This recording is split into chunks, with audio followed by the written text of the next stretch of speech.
por qué dice que está en bancarrota? Porque ya llevamos más de 30 años sin crecimiento económico. ¿O no se han dado cuenta ustedes? En uno de sus arranques de bipolaridad, López en 12 días convirtió a México de un país estable y sin crisis en uno en bancarrota. Dijo tener sus datos para probar que la economía no había crecido en 30 años. Y sorpresa, no presentó las cifras de esos 30 años sino, del segundo trimestre de 2018, cuando el PIB se redujo en un insignificante 0.2% respecto al trimestre anterior. La baja no sorprende. Expresó la incertidumbre de los inversionistas por el futuro del TLC y el temor por el triunfo electoral de López. Se trata entonces, en parte, de una profecía autocumplida.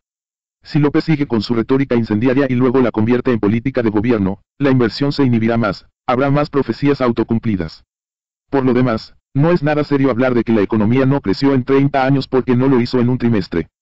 Con los mismos datos que López usa, los del INEGI, se prueba que el PIB creció en México un 120%, en términos reales, entre 1987 y 2017, es decir, la economía se más que duplicó. López dirá que no es cierto, que eso no se ve.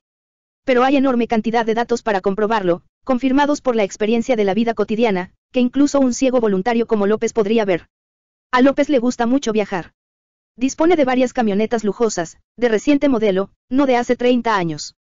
En ese entonces, 1987, había en México 5 millones de automóviles particulares, hoy hay 30 millones, 6 veces más.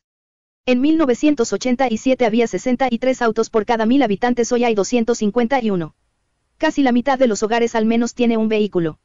Cada día 5.000 mexicanos estrenan un vehículo. Precisamente por esto, por el crecimiento explosivo del parque vehicular y ante el cotidiano congestionamiento de tráfico, es que López, cuando gobernó la capital del país, hizo grandes obras viales. Si la economía no creció, ¿cómo esas decenas de millones de mexicanos tuvieron dinero para autos? ¿En dónde se fabricaron los vehículos? ¿Y en dónde el acero, aluminio, cobre, plástico, caucho, vidrio, tela y cuero para producirlos? Ya que hablamos de materiales, veamos el caso del acero. En 1987 se produjeron 7.6 millones de toneladas, pero en 2017 se produjeron 20 millones de toneladas, un aumento del 163%. Si esto no es crecimiento económico, ¿qué es, Andrés? Pero a López le gusta especialmente viajar en avión y con seguridad le ha tocado esperar hasta una hora antes de poder descender, en el aeropuerto de la Ciudad de México. Por eso es que se necesita un nuevo aeropuerto. Pero no es solo Andrés y demás ricos quienes viajan en avión.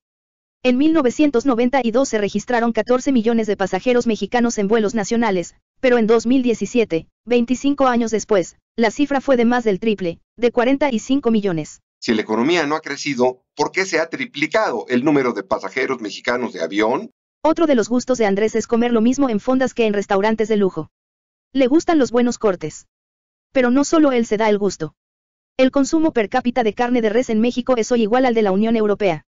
Entre 1990 y 2017, el consumo per cápita de cárnicos en México pasó de 32 kilogramos al año a 71, un aumento de 120%. Y la producción de cárnicos en el país aumentó en 135%.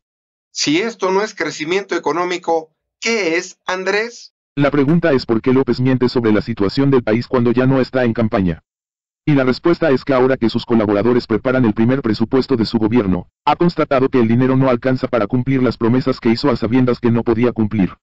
Entonces la excusa para no cumplir es presentar una caricatura grotesca de la situación del país. México no está en bancarrota, ni en el sentido cabal del término, es decir, que esté impedido a cumplir el pago de sus deudas, ni tampoco en el sentido figurado de que la economía no haya crecido en 30 años. Quien está en bancarrota política es López, porque el país está a punto de constatar lo que en su momento advertimos, que llegó al poder mediante mentiras y con un montón de promesas imposibles de cumplir.